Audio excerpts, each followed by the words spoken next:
स्वागत है आपका medical officers Rajasthan YouTube channel पर। आज हम श्वसन तंत्र के एक बहुत ही जरूरी हिस्से पर बात करेंगे। मतलब अक्सर हम इस पर इतना ध्यान नहीं देते, पर यह बहुत महत्वपूर्ण है। फेफड़ों की एल्वियोलर कोशिकाएं। जी हाँ, ये वो छोटी छोटी कोशिकाएं हैं जिनके बिना हम सांस ही नहीं ले सकते। सही कहा। और हमारे पास जो जानकारी है उसमें इनके अलग अलग प्रकार, इनके काम, इनकी बनावट, सब कुछ काफी विस्तार से दिया गया है। कुछ अच्छे चित्र भी हैं। हाँ, वो चित्र समझने में काफी मदद करेंगे। तो आज का हमारा मकसद यही है कि इन कोशिकाओं को ठीक से समझें।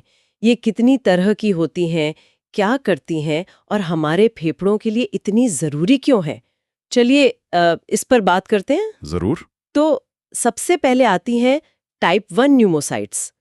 इनके बारे में कहा गया है कि ये कोशिकाएं बहुत ही अनोखी हैं। मतलब फेफड़ों में जो लाखों करोड़ों हवा की थैलियां होती हैं, एल्वियोली, हाँ, एल्वियोली। उनकी अंदर की सतह का करीब 97% हिस्सा इन्हीं से ढका होता है। जी, 97%। ये बहुत ज्यादा है ना? और ये बहुत पतली और चपटी होती हैं, जैसे किसी कमरे में बहुत महीन वॉलपेपर लगा हो। शायद इनकी बनावट ही इनके काम से जुड़ी है। बिल्कुल सही पकड़ा आपने। देखिए, इनका इतना बड़ा एरिया घेरना और साथ में बेहद पतला होना, यही दो बातें गैस विनिमय के लिए सबसे जरूरी हैं। गैस विनिमय मतलब ऑक्सीजन और कार्बन डाइऑक्साइड का आना जाना। हाँ, बिल्कुल। ऑक्सीजन खून में जाती है और CO2 खून से बाहर आती है। इसके लिए एक बड़ी और पतली सतह चाहिए, ताकि गैस आसानी से पार हो सके। जी। टाइप आई कोशिकाएं वही सतह देती हैं, बहुत बड़ी और बहुत पतली। अगर हम स्रोत चित्र ए देखें तो साफ दिखता है कि ये कितनी पतली परत बनाती हैं। डिफ्यूजन का रास्ता बिल्कुल छोटा हो जाता है। ये फेफड़ों की मतलब मुख्य ढांचा बनाने वाली कोशिकाएं, गैस एक्सचेंज के लिए। वाओ, 97% सतह और इतनी पतली, कमाल है। अच्छा, ये तो हुई टाइप 1, लेकिन कहानी यहीं खत्म नहीं होती। अब उन कोशिकाओं पर आते हैं जो संख्या में तो कम है, पर उनका काम शायद ज्यादा पेचीदा है। Type 2 pneumocytes. हाँ, टाइप 2 कोशिकाएं। ये टाइप 1 की तरह चपटी नहीं होती, बल्कि क्यूब जैसी घनाकार होती हैं। अच्छा। और इनका काम भी बहुत दिलचस्प है। इनके असल में दो बड़े महत्वपूर्ण काम हैं। 2 काम? अच्छा, क्या क्या? पहला काम है स्टेम सेल जैसा, मतलब ये नई कोशिकाएं बना सकती हैं। नई कोशिकाएं फेफड़ों में? हाँ, सोचिए अगर फेफड़ों को कोई चोट लगे, कोई इन्फेक्शन हो जाए या कोई और नुकसान, जी। तो टाइप 1 कोशिकाएं डैमेज हो सकती हैं। ऐसी हालत में ये टाइप 2 कोशिकाएं डिवाइड होकर नई टाइप 1 कोशिकाएं बना देती हैं और जरूरत पड़ने पर अपनी जैसी टाइप 2 कोशिकाएं भी बना सकती हैं। अरे वाह, यानी ये फेफड़ों की मरम्मत टीम है एक तरह से। बिल्कुल, ये रिपेयर और मेंटेनेंस का काम करती हैं। स्रोत चित्र बी में हम देख सकते हैं, इनकी बनावट थोड़ी अलग है। अंदर लेमुलर बॉडीज LB और बड़ा सा न्यूक्लियस NU दिख रहा है। ये दिखाता है कि ये कोशिकाएं काफी एक्टिव हैं। ये तो बहुत ही महत्वपूर्ण काम हुआ, लेकिन आपने कहा था 2 काम है। दूसरा क्या है? आपने ये लेमुलर बॉडीज का जिक्र किया। हाँ, वहीं आते हैं। इनका दूसरा और शायद सबसे ज्यादा जाना जाने वाला काम है एक खास पदार्थ बनाना और छोड़ना, पल्मोनरी सर्फेक्टेंट। सर्फेक्टेंट, हाँ, ये नाम सुना है। ये सर्फेक्टेंट इन्हीं लेमुलर बॉडीज में बनता और स्टोर होता है, फिर ये एल्वियोलर स्पेस में छोड़ा जाता है। चित्र बी में ये बॉडीज साफ दिख रही हैं। ओके, पर ये सर्फेक्टेंट है क्या चीज और इसकी जरूरत क्यों पड़ती है फेफड़ों को? हाँ, ये बड़ा दिलचस्प सवाल है। देखिए, सर्फेक्टेंट एक तरह का मिक्सचर है जिसमें लिपिड्स और प्रोटीन होते हैं। खास तौर पे एक लिपिड होता है DPPC।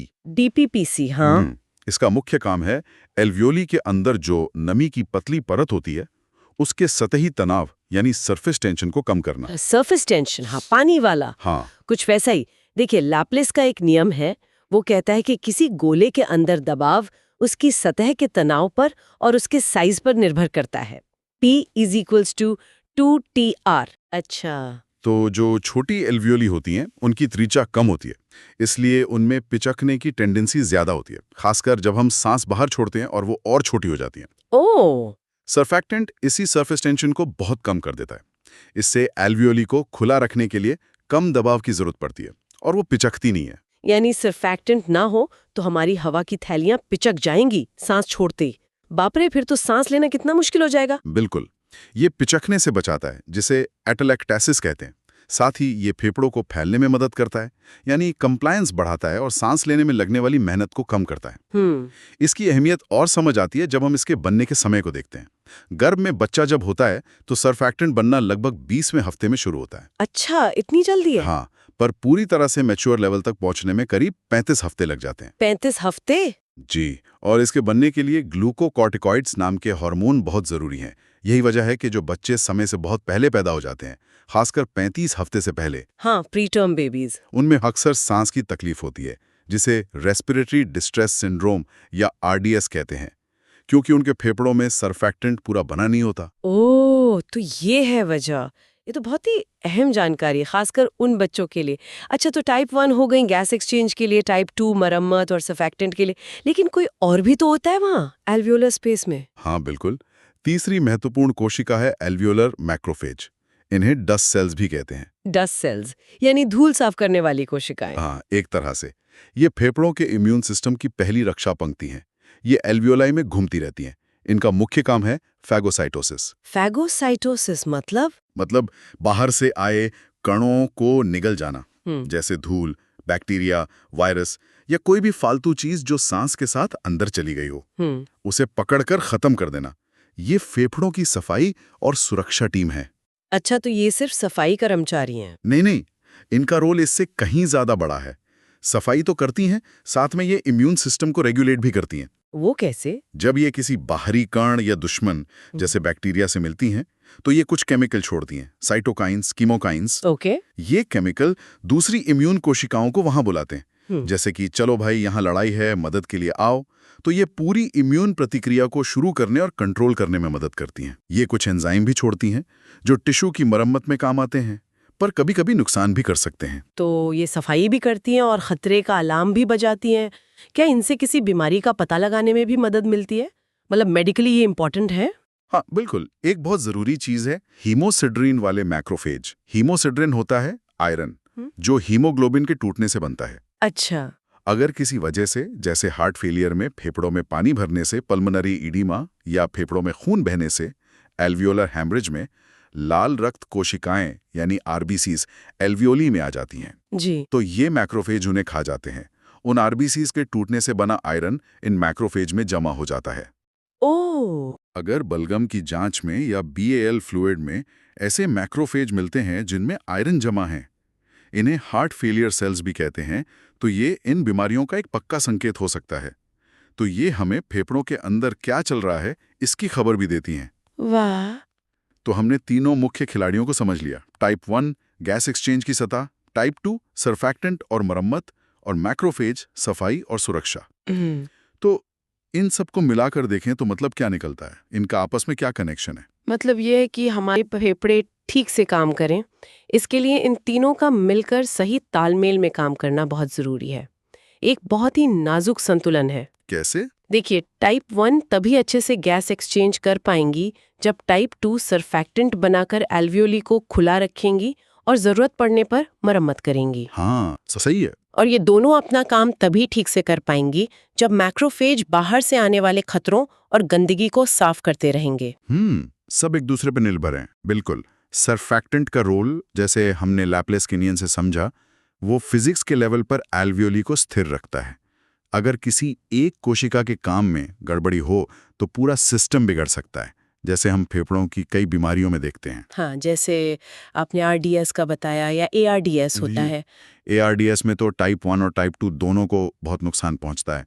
सीओपीडी में भी मैक्रोफेज का रोल होता है। तो ये एक बहुत ही जटिल पर बहुत खूबसूरत बायोलॉजिकल सिस्टम है। वाकई अद्भुत है कैसे ये छोटी छोटी अलग अलग कोशिकाएं एक साथ मिलकर काम करती हैं ताकि हम हर पल सांस ले सकें बिना सोचे समझे। तो ये थी एल्वियोलर कोशिकाओं पर हमारी आज की चर्चा। ये वाकई हमारे फेफड़ों के गुमनाम हीरो हैं। निश्चित रूप से। और ये हमें आगे सोचने पर भी मजबूर करती हैं। किस तरह से? जैसे हमने देखा कि सर्फैक्टेंट कितना जरूरी है और वो पूरी तरह से करीब 35 हफ्ते में बनता है। तो सवाल उठता है कि क्या हम भविष्य में, खासकर प्री टर्म बच्चों में, फेफड़ों के विकास को और बेहतर तरीके से मदद कर सकते हैं? ये तो सोचने वाली बात है। क्या हम गर्भ में ही सर्फैक्टेंट बनने की प्रक्रिया को सुरक्षित रूप से तेज कर सकते हैं, या जो आर्टिफिशियल सर्फैक्टेंट दिया जाता है उसे और बेहतर बना सकते हैं, या शायद टाइप 2 कोशिकाओं की मरम्मत करने की क्षमता को कैसे बढ़ाया जाए? हाँ, ये सब बहुत महत्वपूर्ण सवाल हैं। जी, इस क्षेत्र में और रिसर्च न सिर्फ हमारी समझ को बढ़ाएगी, बल्कि शायद उन मरीजों के लिए, खासकर नवजात शिशुओं के लिए, बेहतर इलाज के नए रास्ते खोल सकती हैं, जिन्हें सांस की गंभीर समस्याएं होती हैं। इस पर आगे विचार करना जरूरी है। बिल्कुल। इस विचार के साथ ही आज की चर्चा समाप्त करते हैं। सुनने के लिए धन्यवाद।